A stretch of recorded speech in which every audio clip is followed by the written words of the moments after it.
heavens, planets and suns race toward infinity. Dead worlds and live worlds alike, separated by millions of light years. And yet, these members of the galaxy in this age of space travel have become interdependent, not only economically, but politically. This is the far-off galaxy of Magna Mater, the galaxy of dead planets, icy graveyard rolling through space, and each with a communications station. And now the Skyflash carrying Flash Gordon, Dale and Dr. Zarkov, enters the outer rim of Magna Mater on a routine outer space patrol. Suddenly, all around them, the tranquil peace of these dead worlds is shattered.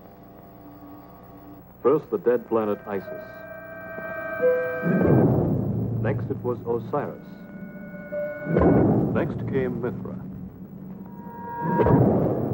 And finally, Bacchus. And in the Sky Flash. I don't understand it. First Isis, then Osiris, Mithra and Bacchus shattering in space. It's weird, Doctor. Crazy. 4 planets blowing up in rapid succession. Why? Why should that happen? It seems to be some mysterious atomic force, Flash. Possibly a chain reaction operating from some central source. Well, it's about the last of the chain, Doctor. There's only one dead planet left, and that's Minerva. And there it is. Dead ahead. Dale, will you check the Geiger counter?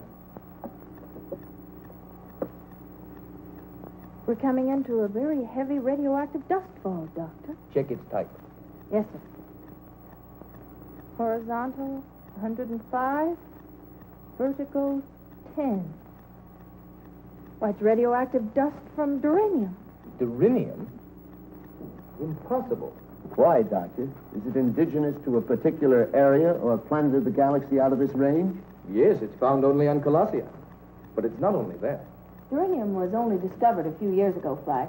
Dr. Zarkov made an extensive study of its properties for GBI research and analysis.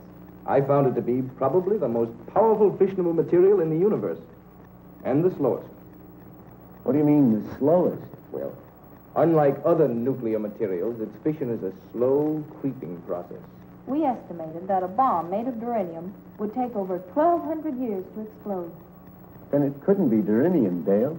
If it was a bomb that exploded those planets, it had to be put there in, let's see, 1953.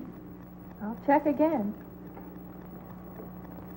No, it still comes out duranium. Something wrong on Minerva, too. I'd better contact the communication station. Skyflash Earth Patrol calling Minerva. Skyflash calling Minerva. Come in, Minerva. Come in. Minerva, come in. I can't get through. The communication station's out. What now? Let's move in, see if we can get a better look.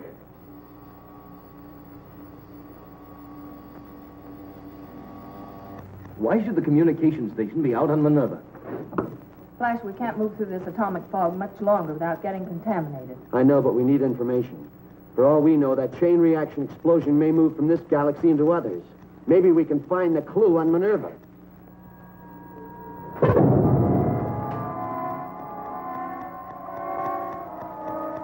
Minerva just exploded. That's the last of the galaxy. Let's get out of here. Report back to Earth.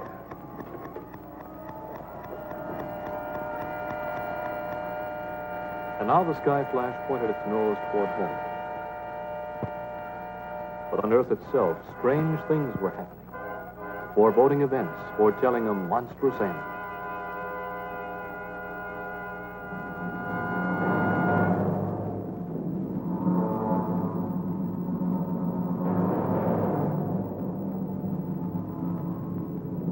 First, a series of freakish weather disturbances. And after that,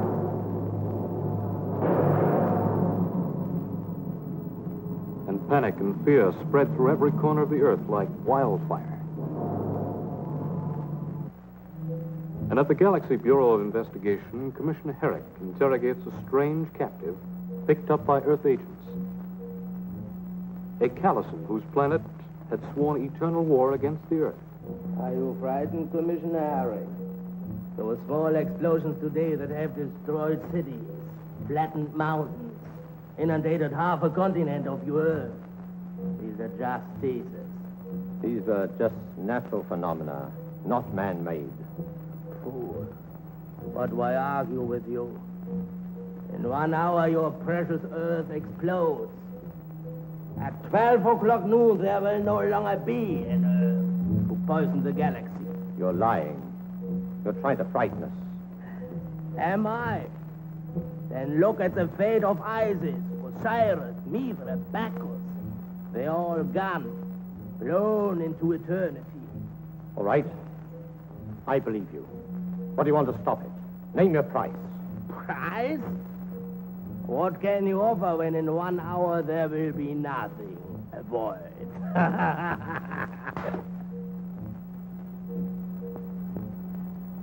Does that make you feel better, Commissioner? Come ahead, do it again. But hitting me will not find the uranium bomb smoldering into its final stage of fission. Who planted this uranium bomb? I did. You? When? Exactly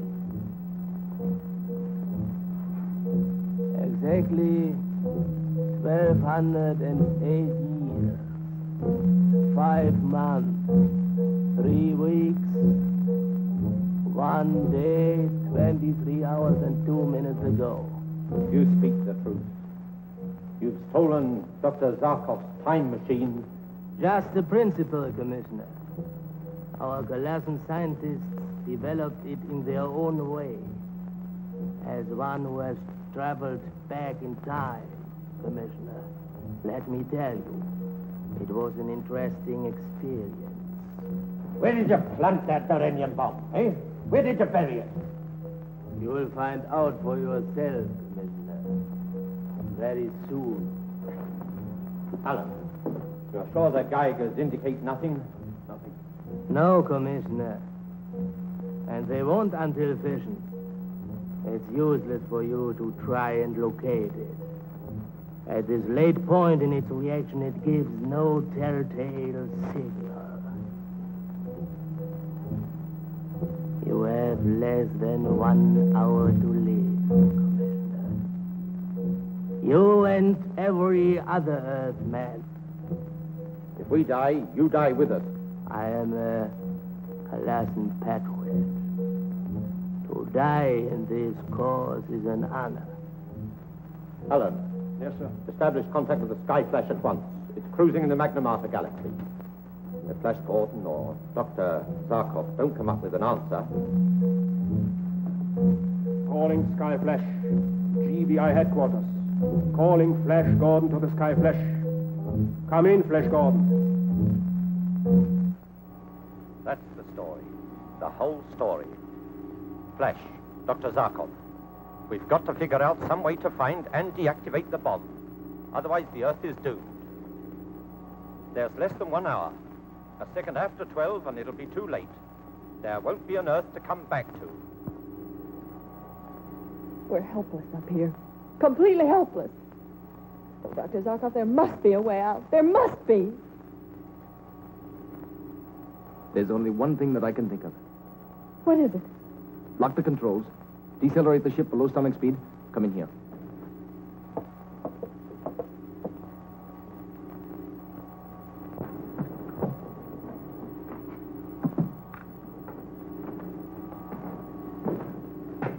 The time machine. It's our only chance. We've got to project ourselves back into the past just as the Colossian did. We must go back through time to the middle of the 20th century, the year 1953. If we can find out where the Colossian planted that uranium bomb, then we have a chance. How much of a chance, Doctor? 1,000 to 1. 1,000,000 to 1. Then let's take it. What's our speed now, Flash? We're at landing speed, Doctor. 350 an hour. Good.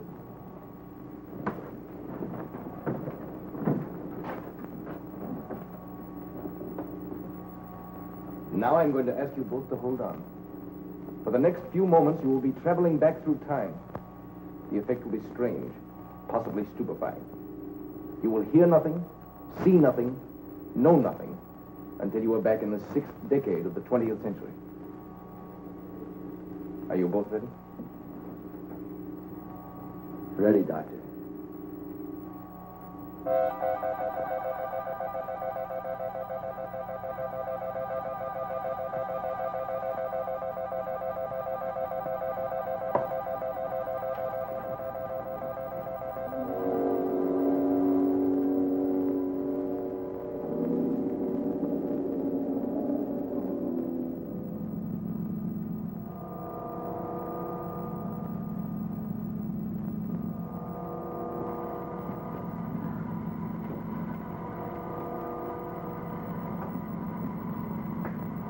Where are we?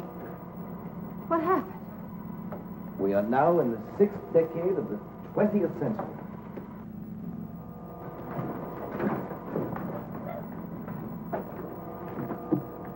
There it is, Dale. The Earth as it looked 1,250 years before we were born. How strange it looks. It's some kind of a city, Doctor. I'm trying to check it in this book of ancient maps.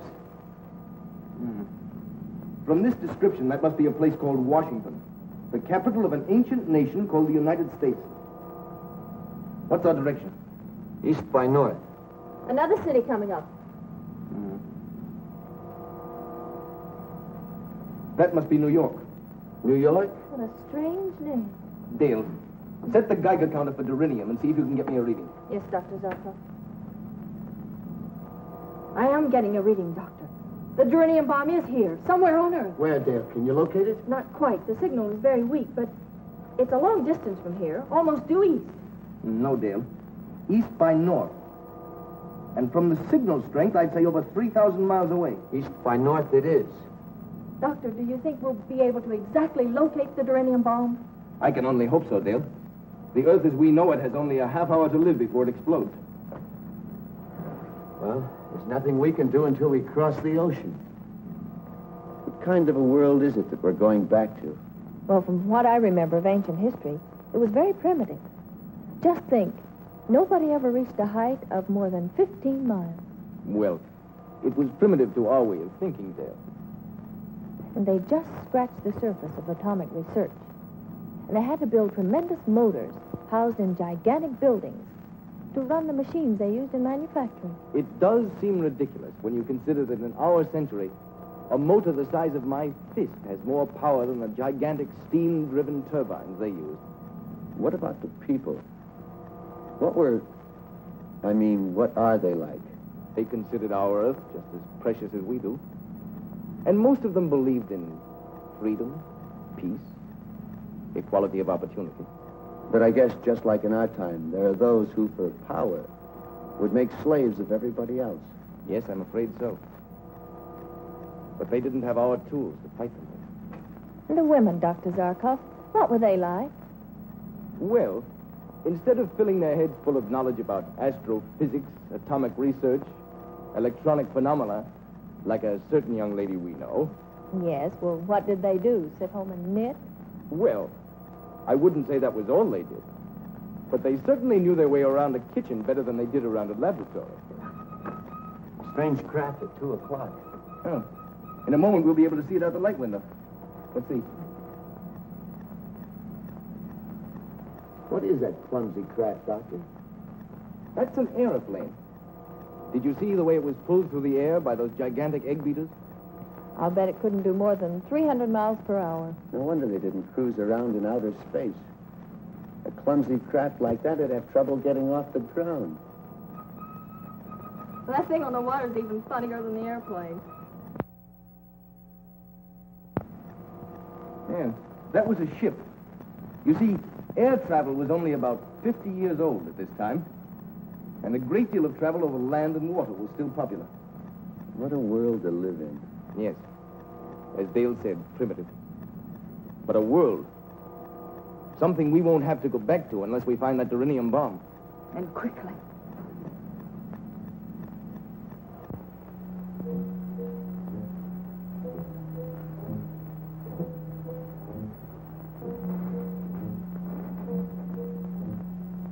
Where are they? Why don't we hear from them? There's nothing we can do about it now, Alan, except wait. Wait and pray.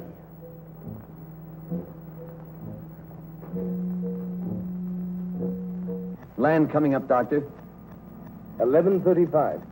It took us exactly 5 minutes to cross the ocean. City coming up at 2 o'clock, Doctor. That must be a place called Paris. Flash, slow down.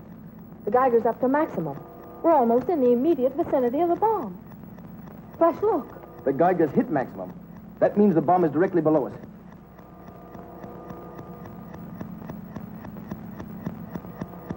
It must be someplace in that city. What's the name? Berlin. Finding the bomb there is going to be like searching for a neutron in a molecule. We can find it with this. The question is, can we find it in time? Flash, is there someplace we can land? There's a clearing below. We can hide the ship there for a while. Good. The inhabitants may be hostile. And that's true. If we don't find that bomb in 20 minutes, it will be all over. We'll find it. We've got to find it. Hang on, 20th century. Here we come. Landing positions, everybody. The Sky Flash has landed in the forest outside of Berlin, having with its occupants, Flash Gordon, Dale Auden, and Dr. Zarkov, been projected by the time machine 1,250 years back through time to Berlin, with only 20 minutes remaining for the Earth to exist.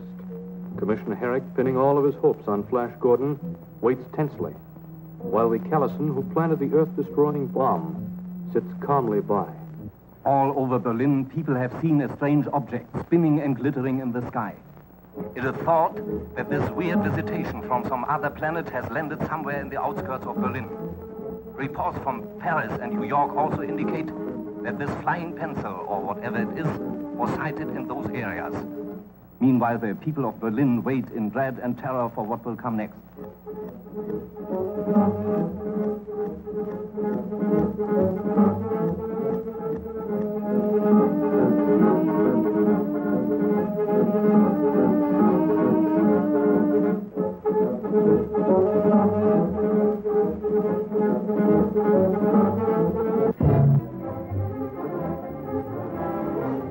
Achtung, Achtung, all cruise cars, be on the lookout for strange invaders believed to have landed from outer space somewhere in the vicinity of Berlin.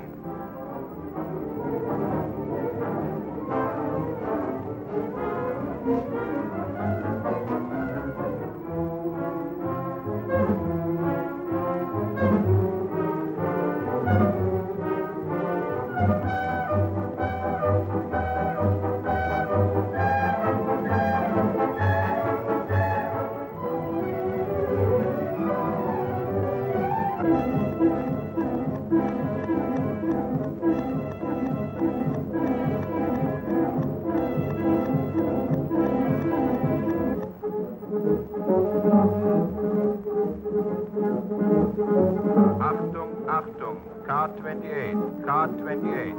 A telephone report claims a green and white delivery truck heading for Amso section, sighted on Townsendstraße. It is believed car has been commandeered by a bearded giant and a blonde giant from outer space. Apprehend and arrest them. If they resist, shoot to kill.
Fire, fire!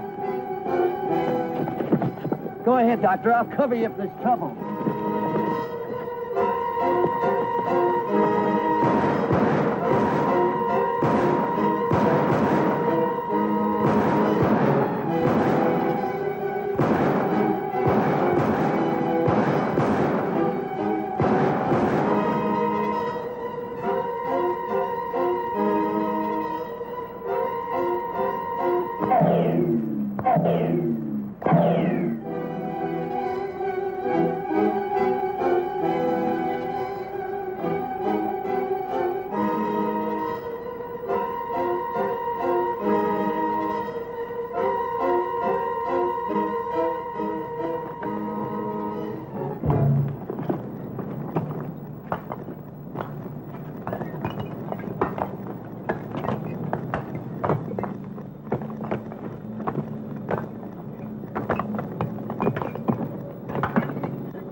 Can't be.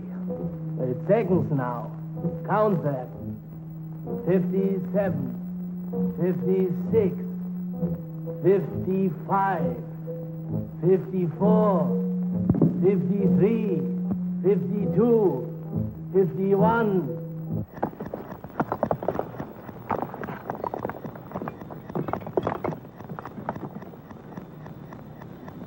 Hurry, Flash. Only 30 seconds left.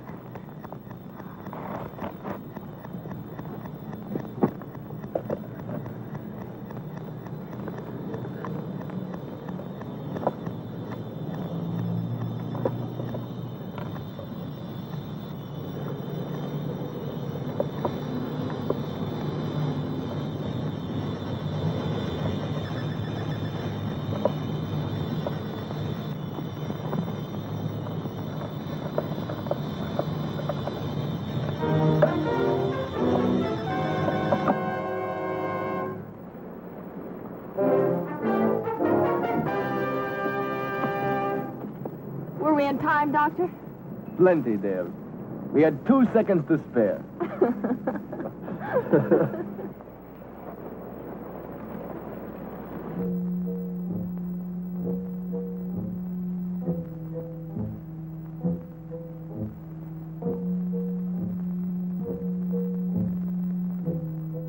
It looks as though this tired old world will still be around for a while. Yes. Whatever Flash did, it worked.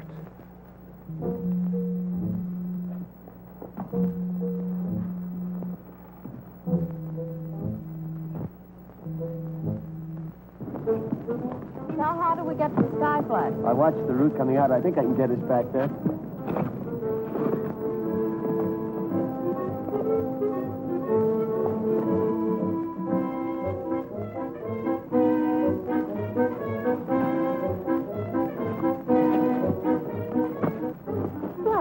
Let's stay here in our ancestors' time for a few days. It should be fun telling them everything that's going to happen to them for the next 1,200 years. Fun? Well, maybe for us, Dale, but not for them. It is the mystery of the future that provides the challenge for men to make history. Take that away, and there's no reason for dreams, ambition, discovery. Well, I hadn't thought of it that way. You're right, of course, but, well, it would have been fun to meet my great multiplied by 100 grandfather. And a few hours later, as night falls on Berlin, into the starlit sky flashes a silvery streak. Suddenly, it stops. It seems to hang for a moment, suspended in air. Then, before the eyes of a few stargazers and lovers who observed it, the sky flash disappeared into the future from whence it came.